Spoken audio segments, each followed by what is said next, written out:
आज हम मिल रहे हैं इंडस्ट्री एक्सपर्ट मिस्टर के फंडा जी से। एंड आप ये बताइए आपकी जर्नी कैसे रही, आपकी एक्सपर्टीज, आपने कैसे इतने सारे लोगों को सपोर्ट किया है। Yes, ma'am. I started after completing my engineering with mechanical engineering. I just started my career with Ministry of Industry, and I retired also from the same department after serving there about 40 years. इस 40 years के दौरान मैंने काफ़ी कुछ industries के बारे में जाना, जबकि मैं बिल्कुल ज़ीरो था, लेकिन मैंने ललक थी सीखने की, क्योंकि कभी भी कोई नए डिपार्टमेंट ज्वाइन करते हैं तो आपको पता तो कुछ नहीं होता। थ्रू यूपीएससी गॉट एंट्री, और मैंने उसके बारे में इंडस्ट्री में मैंने A to Z काफ़ी कुछ सीखा, चाहे वो मैकेनिकल इंडस्ट्रीज़ हो, चाहे वो केमिकल इंडस्ट्रीज़ हो, इलेक्ट्रॉनिक हो, इंडस्ट्रीज़ की मैन्युफैक्चरिंग क्या है, प्रोडक्ट क्या है, प्रोडक्ट आइडेंटिफिकेशन से लेकर उसको एग्जीक्यूशन तक। यानी बहुत अच्छा मौका मिला मुझे, और उसमें क्या था कि from I provided hand hold support to young entrepreneurs, जो लोग इंडस्ट्री लगाना चाहते थे। तो इसमें बड़े खट्टे मीठे अनुभव भी हुए, बहुत एक्सपीरियंस मिला, बहुत कुछ मैंने सीखा, बहुत ही कुछ मैंने कंट्री को दिया। मतलब शायद मैंने अपने हाथों से 200-400 इंडस्ट्रीज लगवाई होंगी, ranging from investment of 2 lakh to 200 crore. अच्छा, काफ़ी अच्छी जर्नी थी। And I manufacturing. आपको क्या लगता है एज अ बिजनेस ओनर उनके सबसे ज़्यादा कौन से चैलेंजेस जो आपने कॉमनली देखे कि उनके होते हैं इंडस्ट्री सेटअप करने से पहले? इंडस्ट्री सेटअप करने से पहले एक यंग एंटरप्रेन्योर जो पढ़ लिख के आता है और उसके पास सोचता है कि नहीं, I have to be my own boss, मुझे अपना किसी की नौकरी नहीं करनी, मुझे खुद अपना बॉस बनना, बल्कि I have to job provider, not as a job seeker. तो वो क्या करता है, वो उसके दिमाग में आती है कहीं ना कहीं बात की इंडस्ट्री लगाई जाए। वो देखता है कि बड़ी ग्लैमरस फील्ड है इंडस्ट्री, नॉट लाइक दैट कि भाई उसको लगता है कि यार इंडस्ट्री तो बहुत है यार, इंडस्ट्रियलिस्ट है, ये इंडस्ट्रियलिस्ट हर फील्ड में आगे होते हैं, तो मुझे भी इंडस्ट्रियलिस्ट बनना चाहिए। लेकिन वो बहुत जानता तो है नहीं, क्योंकि वो जस्ट एक फ्रेश, या तो वो पढ़ के आया या फिर वो कहीं से नौकरी करके बाहर आया, तो उसको ये नहीं मालूम कि इंडस्ट्री लगाई कैसे आती है। तो बड़ा प्रेशर पश में रहता है कि how to proceed, how to go ahead. उस वक्त इंडस्ट्रियल एक्सपर्ट जो है वो उसकी मदद करते हैं।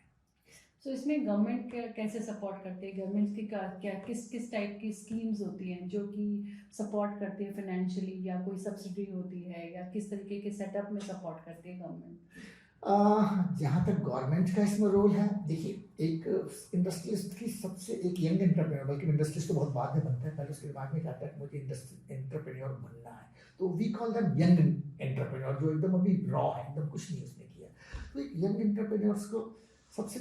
बड़ी प्रॉब्लम, उसको असल में कुछ नहीं मालूम है कि क्या बनाया जाए, कैसे बनाया जाए, कहाँ से मशीन मिलेगी, कहाँ से मैन पावर मिलेगी, कहाँ से मार्केट मिलेगी, कहाँ से आपको पेमेंट कैसे होगा, कहाँ से लोन मिलेगा, कैसे रजिस्ट्रेशन से होंगे, कैसे ISI मार्क लिया जाएगा, कैसे एक्सपोर्ट करूँगा, कैसे इम्पोर्ट करूँगा, ये सारी चीज़ें मिनिस्ट्री से होगी। Each and every step government is there to provide you assistance. Okay. और किस तरीके के गवर्नमेंट के अप्रूवल्स तो बहुत सारी दिक्कत आती होंगी, और इतने कॉम्प्लेक्स होते हैं जो कि एक आम इंसान जब वो शुरू कर रहा है बिजनेस, उसके लिए समझना बहुत मुश्किल होता है। तो इसमें जो है वो आप कैसे हैंड होल्डिंग सपोर्ट उनको जनरली होता है क्या ना, यंग एंटरप्रेन्योर्स के लिए सबसे पहले हम सब मिनिस्ट्री है ना, वो कुछ ट्रेनिंग प्रोग्राम ऑर्गेनाइज करती है, जिसको बोलते हैं एंटरप्रेन्योरशिप डेवलपमेंट प्रोग्राम्स। उसमें ये प्रोग्राम 2 तरीके से ऑर्गेनाइज करते हैं। एक तो थ्योरेटिकल बेसिस होता है टोटल, कि आपको लेक्चर दे रहे हैं, पहले इंडस्ट्री डिपार्टमेंट बताया कि व्हाट इज इंडस्ट्री, कैसे आगे बढ़ें, क्या है कैसे नहीं। बैंक वाले आए, बैंक एक्सपर्ट्स, उन्होंने बताया कि सब हम आपको कैसे लोन देते हैं, किस कंडीशंस पे लोन देते हैं, किस इंटरेस्ट पे लोन देते हैं, हाउ यू पे द। एक्सपोर्ट वाले आगे, उन्होंने export separate office for different activities. तो एक्सपोर्ट ऑफिस से भी आए, उन्होंने बताया कि हम एक्सपोर्ट कैसे करते हैं, इम्पोर्ट क्या होता है, एक्सपोर्ट होता क्या है, एक्सपोर्ट के लिए क्या क्या फैसिलिटीज़ हैं। कुछ ऐसी स्टेट गवर्नमेंट्स के कुछ लोग होते हैं, वो बताते हैं आपको कि हम आपको इंडस्ट्रीज में क्या क्या फैसिलिटीज मिल जाती है, what is subsidy, what is land allocation, how to get power, how to get this, how to get that. ये सारी चीज़ें गवर्नमेंट की तरफ से, गवर्नमेंट, और इस सबसे बड़ी खूबी ये है कि गवर्नमेंट ये सारी चीज़ें आपको फ्री ऑफ कॉस्ट देती है, उसके लिए तो चार्ज नहीं करती। लेकिन वहाँ पे रोल आता है कि कोई उनको इस तरीके से बता सके कि उनको किस किस तरीके का सपोर्ट मिलेगा, क्या क्या चीज़ें बेनिफिट्स मिलेंगी, और किस किस तरीके के चैलेंजेस जो हैं वो आने वाले हैं, उसके लिए भी प्रिपेयर करना जो है वो बहुत इम्पोर्टेंट। उसी के लिए मैंने, तो आपकी एक्सपर्टीज कैसे सपोर्ट करेंगे उसमें? उसमें जैसे है कि I got very vast experience.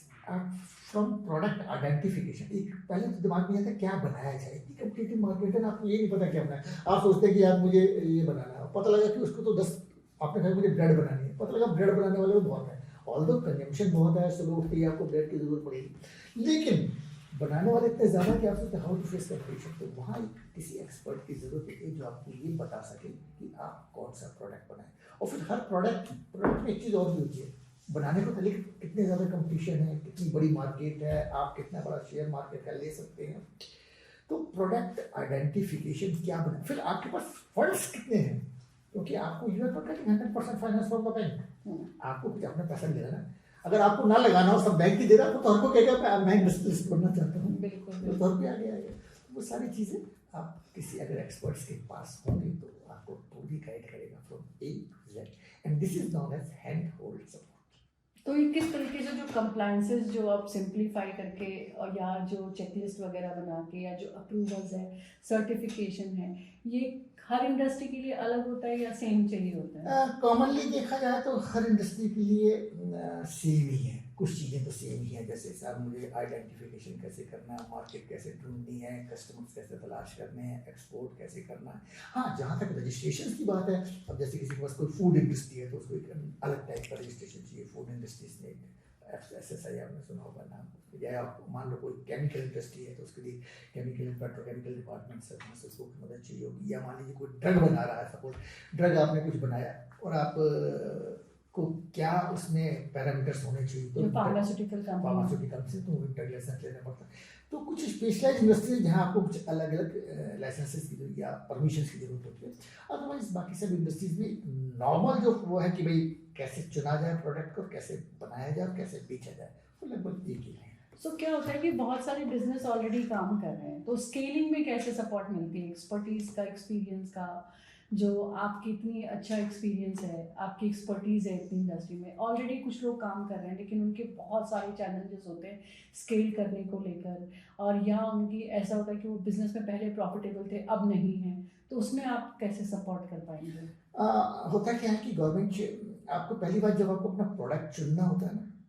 वही एक बहुत इंपॉर्टेंट पॉइंट है। आप ऐसा प्रोडक्ट चुने जो आपकी कैपेबिलिटी में फिट हो रहा है, यानी आपके पास जितने फंड्स हैं, जितनी स्किल है। सपोज मैं मैकेनिकल इंजीनियर, फॉर एग्जांपल मैं मैकेनिकल इंजीनियर, मैं चाहता हूँ कि, और मैं कई मुझसे कहता है कि जब आपको कोई दवा, कोई मतलब कोई कफ सिरप है या जनरल टॉनिक है या कोई दवा बनाना शुरू कर दी, लेकिन उसकी कोई नॉलेज नहीं, केमिकल की कोई नॉलेज नहीं, लेकिन अगर मुझसे कोई कहा जाए कि आप हिंजेस बनाइए या वायर नेल्स बनाइए या मैकेनिकल, तो मुझे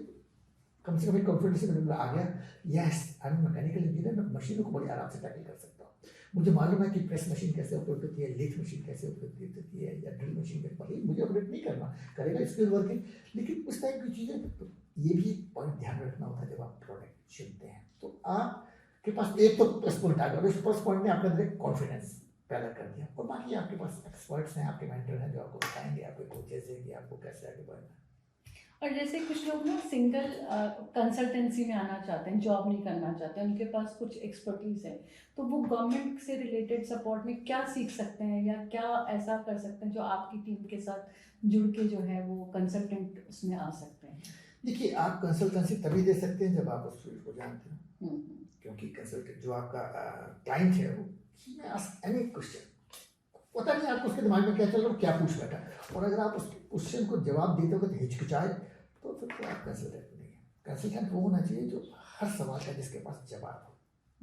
तभी आप अच्छी कंसल्टेंसी कर सकते हैं, और एक फ्रूटफुल कंसल्टेंसी, जिस कंसल्टेंसी का कुछ रिजल्ट निकले। सो बेसिकली मैं समझ पा रही हूँ कि यंग एंटरप्रेन्योर्स हो या जिन्होंने अपना बिजनेस स्केल करना है या किसी कंसल्टेंसी में आना है, तो उसमें आपकी सपोर्ट, आपका एक्सपर्टीज जो है वो बहुत सपोर्ट करेगी। निश्चित है, तजुर्बा तो हर एक का काम, कहते हैं ना, लोग कहते हैं ना, बुजुर्ग लोगों को देखिए, तजुर्बे वाली बात थी, हमने ऐसे कहा बेटा ये छोटा सा पेट दर्द हो रहा है, ये सौंफ खा लो ठीक हो जाएगा, तो ठीक हो जाता है, पता लगा हज़ारों रुपए की वो MRI कराए, ये कराए, वो कराए, कुछ जरूरत नहीं पड़ती, तो तजुर्बे की कीमत है। So thank you so much, और मेरे को ये समझ में आ रहा है कि कितना इम्पॉर्टेंट है जो एक्सपर्ट्स की राय, एक्सपर्ट्स की गाइडेंस, मेंटरिंग की, उसमें हम आगे जो है वो आपको देखेंगे कि आप किस तरीके से आगे हम एक्सपेक्ट कर रहे हैं कि आप जो है वो यंग एंटरप्रेन्योर्स को, कंसल्टेंट्स को, जो लोग बिजनेस स्केल करना चाहते हैं, शुरू करना चाहते हैं, कि उनको कई तरीके की कंप्लाइंसेस की प्रॉब्लम होती है, गवर्नमेंट स्कीम्स नहीं समझ में आती हैं, उसमें आपकी एक्सपर्टीज बहुत काम आने वाली है। Thank you so much for that. बिल्कुल होता है कि मैं आपके साथ हूँ इस मामले में, क्योंकि ये मेरा बिजनेस नहीं, इट्स माई पैशन कि इंडस्ट्री लगवाई जाए लोगों को और लोग आगे बढ़ें, और I am there to assist at every step. उनको कहीं भी अगर कोई परेशानी होती है इस वेंचर में, we are there for that. Thank you.